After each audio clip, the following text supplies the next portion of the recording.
The Powerpuff Girls was one of those classic cartoons from the late 90s. It was full of the type of humor and sarcasm that helped shape a lot of young minds from that generation.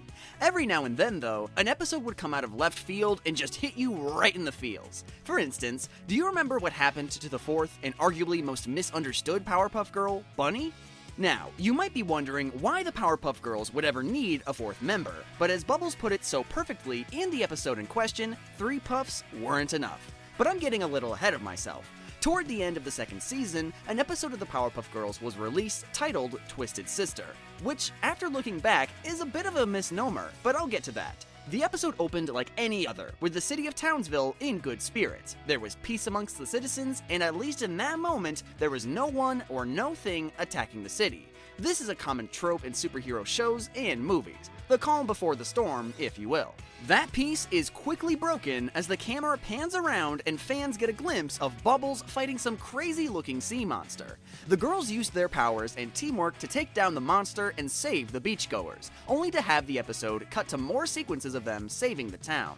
It was basically a montage of the girls beating up the Gangrene Gang, saving citizens from runaway trains and falling out of buildings. They even showed Buttercup literally jumping on a stack of TNT to suppress an explosion. That's crazy. She might have superpowers, but she's also like 4 years old. So what is she doing around a bomb?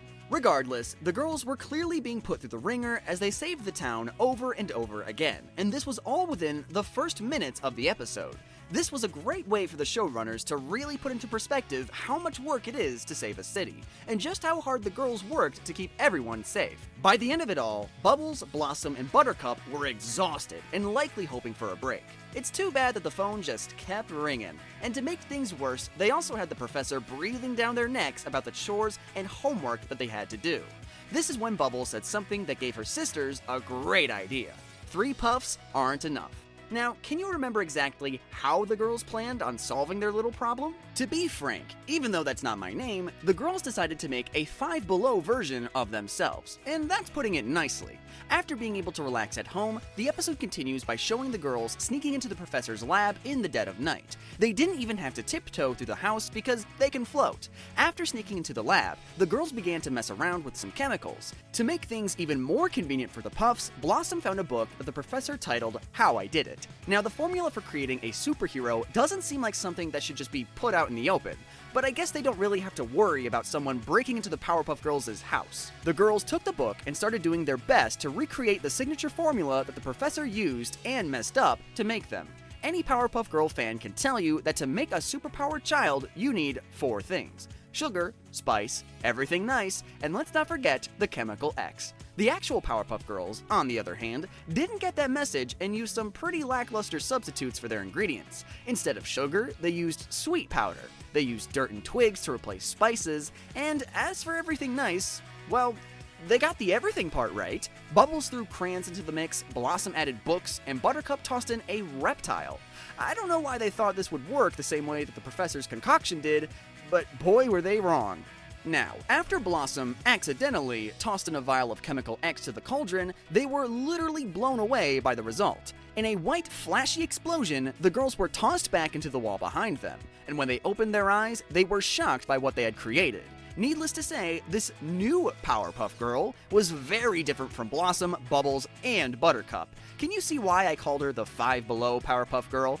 Other than wearing a colored dress with a belt along the middle, she looked nothing like the Powerpuff Girls. I'd argue that those men who dressed up as the girls looked more authentic than Bunny, but maybe that's being mean.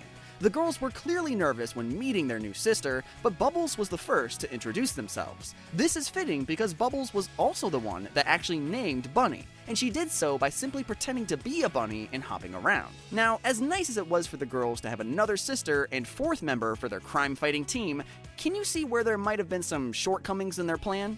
For starters, they didn't take into account that Bunny might be more of a visual learner when they explained what her role was as a Powerpuff Girl.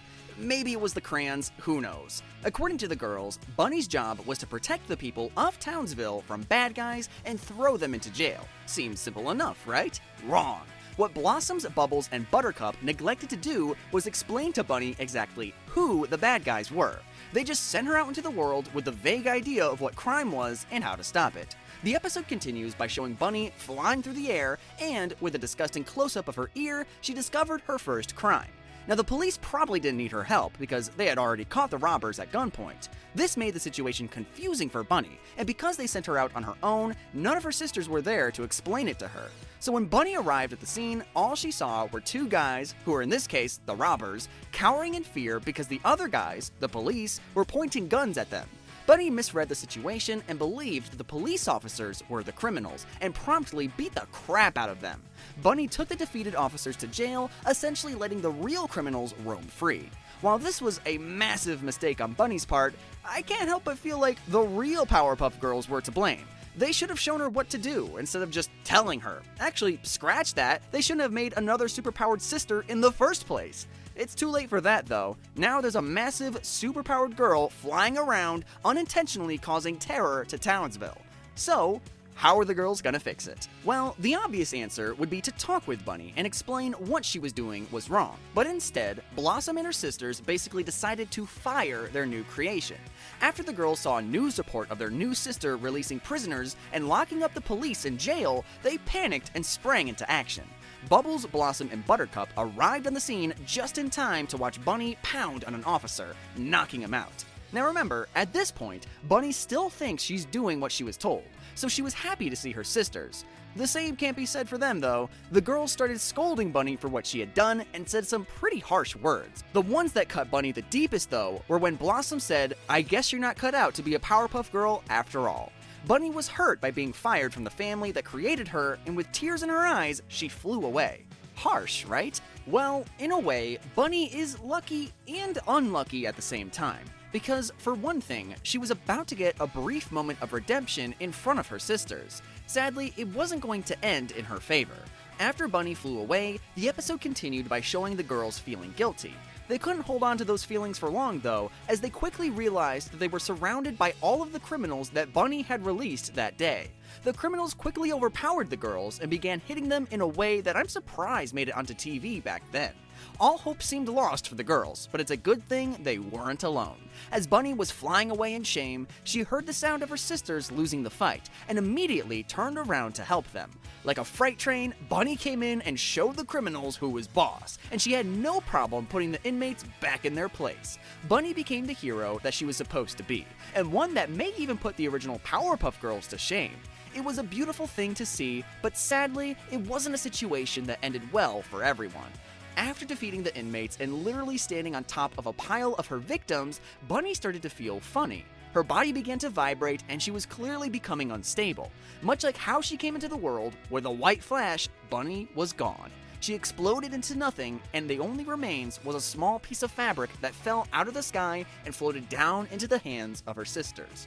The girls hung their heads in shame as they didn't get to say a proper goodbye to Bunny, who we all just watched die.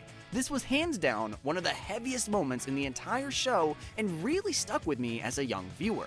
Bunny had a strong impact on the girls, despite her appearance in the show being a brief one, and after rewatching the episode, I think she had a huge impact on everyone who remembers her character. What do you think though? Was Bunny's tragic demise one of the darkest moments in Powerpuff Girl history? Or can you think of a darker one? Be sure to let me know in the comments below.